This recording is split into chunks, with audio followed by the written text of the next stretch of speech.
start it off, what does this fight mean to your legacy, and where do you look at your legacy as being? You know, I think this fight is 15 years in the making. I'm ready to go on. I'm ready to go on in life. Instead of using my brawn, use my brain. I'm excited for it. I'm excited to see what I can challenge myself to the next level. Man. I've done everything I want to do in mixed martial arts in the UFC. You know, winning world titles, defending more than any light heavyweight's ever done. You know, and my legacy, I think, of being an inspiration to a lot of people's lives that watch UFC. UFC's been your home for the last 15 years. What do you kind of miss most about being with the UFC? Oh, you guys, of course. I started walking out, fighting, and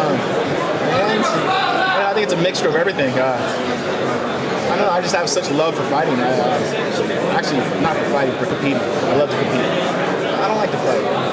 I love to compete. I love to challenge myself each and every training session, each and every camp to get the most I possibly can out of it. So when my hand is raised, I look back and I go, I'm pretty lucky. I'm really lucky. What are the challenges you're looking forward to embracing then outside the Octagon after you finish? Maybe some acting. That's a huge challenge. Huge challenge. I've done some small flicks, and it's not what it's all cracked up to be. You know, they say it's easy. Well, no, it's not easy. I gotta do acting classes. You know, probably get some privates for 6, 7 months, 8 months, a year, however long it takes. But I think I should transition into it very well. Pro wrestling at all? Pro wrestling? No, I've done my sport. UFC, I'm a fighter, man. I've done my sport. Pro wrestling, that was before. I went to WrestleMania before when I was the world champ, and I saw what the Hardy Boys and the Dudley Brothers do to each other, and I was like, I'm cool. I'd rather put my fist up and know when I'm getting punched and when I'm punching somebody to have to do a repetition over and over again. My body couldn't take that damage anymore. Great rivalries here in the UFC. Maybe your greatest opponent in some aspects has been your back troubles. Over the years, how have you had to modify your training technique and maybe for that matter your fighting style to work around that conversation? I think after the back surgery I had in general, I was challenged from the first year. You know, after 3 months of hell, literally, I'd get out of bed crying, going, what did I do to myself? And then at that 3-month mark, I started believing, going, you know what? I gotta stop dwelling on the negative and just think of positive that I'm gonna be okay. My doctor says, Tito, you're gonna be okay. You know, Dr. William Smith out here in Las Vegas, and Valor, his assistant, who's helped me so much in the things in training. Because there's been little hiccups, little small injuries that come about because of it, but just getting my core strong. And I worked really hard to do that, and believing in myself. You know, just believing and just working as hard as I possibly can to get over some of the challenges and some of the roadblocks that I had after back surgery. It was difficult, but I did it. And talking about life after fighting, you were just talking about some acting, but I think your stints on The Ultimate Fighter as a coach showed that you might have been one of the more relatable coaches in the show's history. When you see Tito Ortiz doing some coaching after fighting? There's a possibility in that. I want something to challenge me. You know, coaching, you're not really getting too much out of instead of making world champions. You know, I wanted something to challenge me every day where I'm something to better myself. And I can better others by helping also by living some views that I've had through my career. Why the self-imposed retirement? What's the I think it comes down to surgeries. I'm sick of getting surgeries. I'm sick of being injured.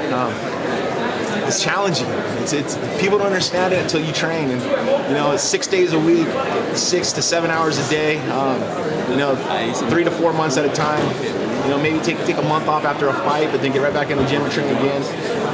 Mentally, it's very, very challenging. It's very demanding on my body, on my mind, and on my relationship, my family. And I've been doing it for 15 years. I've done what I wanted to do.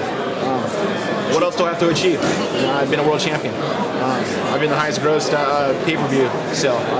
I've done everything I've wanted to do. I have the most consecutive times appearances in the UFC, Octagon consecutively. I've done everything I wanted to do. You talk about, the fact that you want to, keep your brain intact, and the fact that you want to pursue all kinds of different pursuits. Do you think more fighters towards the end of their career should really think about that more because it's real smart move?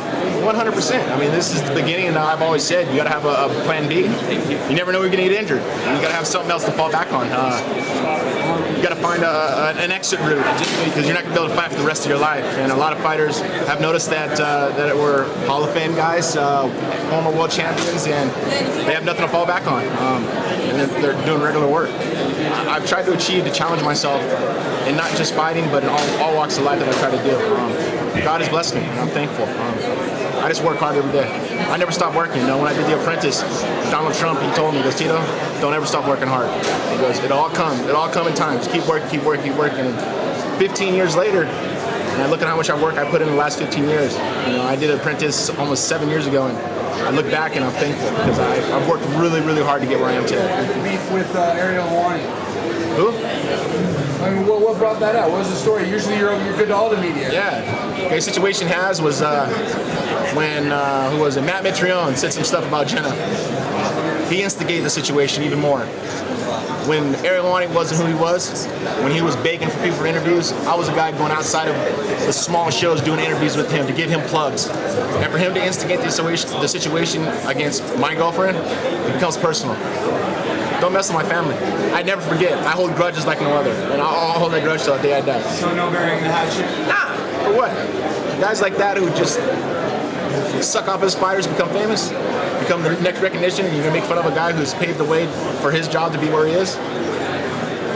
Disrespectful, man. It's not cool. They had a big apology on his show the other day, actually, towards you. I know you didn't see it, but they did apologize. Both of them. Yeah, I mentioned, you know, he came to me actually here at XS, and he apologized to me, and I said, cool, thank you very much. But I mean, for you guys as, you know, as press, us fighters, we just put our time out. We give you guys what you want to hear, you know, and I open the doors when I'm in Big Bear, everybody come up, I always open my doors, and I try to do my best to help you guys spread the word, and that's always been my job.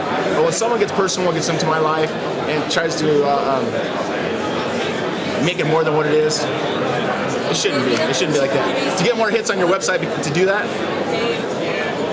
you made the wrong steps. And like I said, it is what it is. Tito, on Saturday you're going to be inducted into the Hall of Fame, and I'm sure you're going to be very emotional. So how are you going to be able to dial that in and get back and focus into next Saturday night? See, the key word there you said is emotions. I'm a fighter who fights off emotions. You're feeding the fire for more fuel. I love it. There's going to be nothing like it. It's like putting more bricks of wood on fire, one after another. And it just feeds into me. I'll wake up at 11 o'clock, be there by 11:30, get to eat, make weight, no problem, hopefully. Actually, I should make weight, no problem at all. It's emotion. I'm an emotional guy. I wear my heart on my sleeve like no other, man. And, I'm excited. I'm just very lucky and thankful that they inducted me to the Hall of Fame.